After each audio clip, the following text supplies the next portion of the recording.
হ্যাঁ, অ্যাপ্রোচ আমার কাছে মনে হয় আমরা লাস্ট ম্যাচে যেভাবে খেলেছি আমরা চেষ্টা করব ওভাবে খেলার ইনশাআল্লাহ। আর পজিটিভ অ্যাপ্রোচ সবসময় থাকবে। আর অবশ্যই আমরা চেষ্টা করব দেশের জন্য দেশকে একটা সিরিজ যাতে আমরা জিতে যেতে পারি এখান থেকে ইনশাআল্লাহ।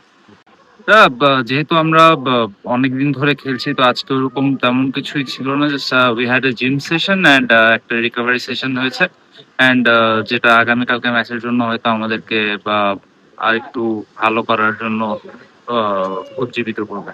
আসলে ডেসপারেশন না, জিনিসটা ছিল হচ্ছে আমরা সবাই ট্রাই করছিলাম আমাদের যার যার জায়গা থেকে নিজের সেরাটা দেয়ার। আর সবচেয়ে বড় কথা যেটা ছিল সবাই গতকালকে আমরা যে টিমের যে একটা বন্ডিং স্পিরিট সবাই ওটা ওটা মাথায় নিয়ে সবাই নেমেছিল যে আমরা বাংলাদেশের জন্য খেলবো অ্যান্ড বাংলাদেশকে জেতাবো ইনশাল্লাহ। তো আমার কাছে মনে হয় ম্যাক্সিমাম ছেলেরই ওই জিনিসটাই ছিল যে আমরা বাংলাদেশকে জেতাবো। সব ধরনের খেলার খবর পেতে সাবস্ক্রাইব করুন। সঙ্গে থাকুন খেলার পাতার।